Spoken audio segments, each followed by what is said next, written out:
لک الحمد یا اللہ الصلاۃ والسلام علیک یا رسول اللہ اما بعد۔ سلسلہ ہے ناظرین کے سوالوں کے جواب دینے کا۔ ناظرین میں سے انہوں نے سوال کیے ہیں کہ کیا جماعت چھوڑنا یہ گناہ ہے؟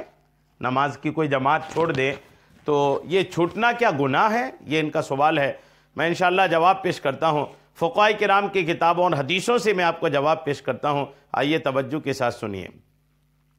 بار شریعت کے جلد 1 کے جماعت کے مسائل میں امام حضرت صدر الشریعہ مفتی امجد علی اعظمی رحمۃ اللہ تعالی علیہ نے جماعت کے مسائل میں جو فقہی احکام بیان کیے ہیں، سب سے پہلے فقہی احکام میں صدر الشریعہ نے یہ لکھا ہے کہ عاقل یعنی عقل مند، بالغ، حر یعنی آزاد، قادر جو جماعت کے ساتھ نماز پڑھنے پر قدرت رکھتا ہو وہ، ان پر جماعت واجب ہے۔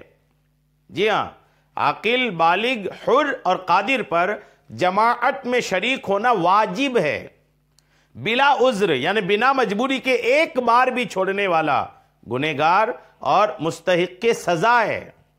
ایک بار بھی اگر بنا مجبوری کے چھوڑے گا تو گناہگار بھی ہوگا اور سزا کا حقدار بھی ہوگا، اور کئی بار ترک کرے، عادت ہی بنا ڈالے جماعت چھوڑنے کی، تو ایسا آدمی فاسق اور مردود الشہادہ ہے، یعنی ان کی شہادت قبول نہیں کی جائے گی اور اس کو سخت سزا دی جائے گی۔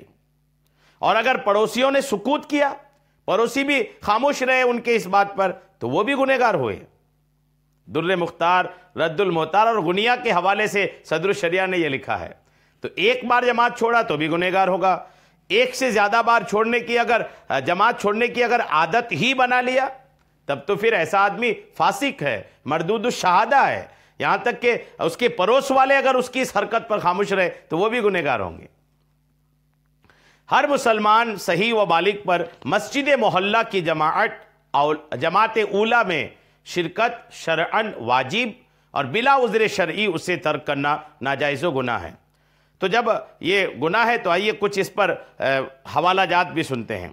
مصنف ابن ابی شیبہ جلد 1 صفحہ 303، سنن دارقطنی جلد 2 صفحہ 292، مستدرک للحاکم جلد 1 صفحہ 373، سنن کبریٰ للبہقی جلد 3 صفحہ 81، معرفت السنن والآثار جلد 4 صفحہ 104، کنز العمال جلد نمبر 4 صفحہ 426، اور مصنف عبد الرزاق میں ارشاد نبوی ہے۔ یہ ساری کتابوں کا نام ہے، اور اس میں جو حدیث پاک ہے وہ سنیے۔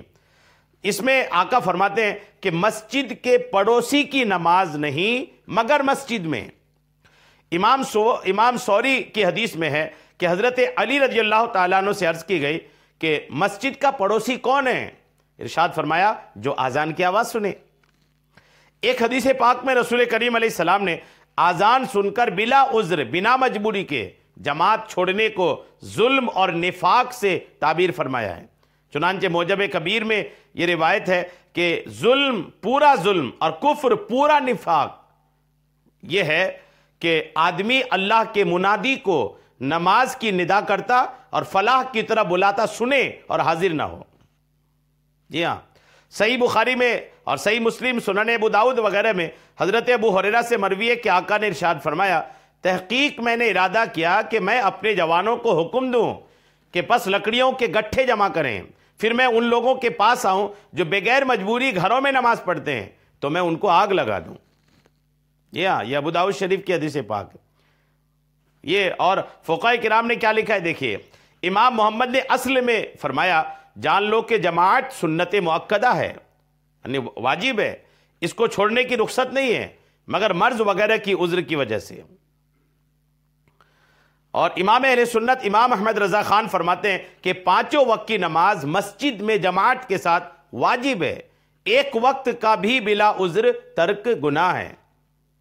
جی ہاں، اور اسی فتویٰ رضویہ میں اعلیٰ حضرت فرماتے ہیں کہ میں کہتا ہوں کہ ہم جماعت اولیٰ کے عمدن ترک کو دوسری جماعت پر بھروسہ کی بنا پر مباح قرار نہیں دیتے، اور جس شخص نے بھی اللہ تعالیٰ کی طرف سے بلاوا سنا اور اس نے اسے قبول نہ کیا وہ گنہگار ہوگا اور قابل تعزیر یعنی سزا کے قابل بھی ہے۔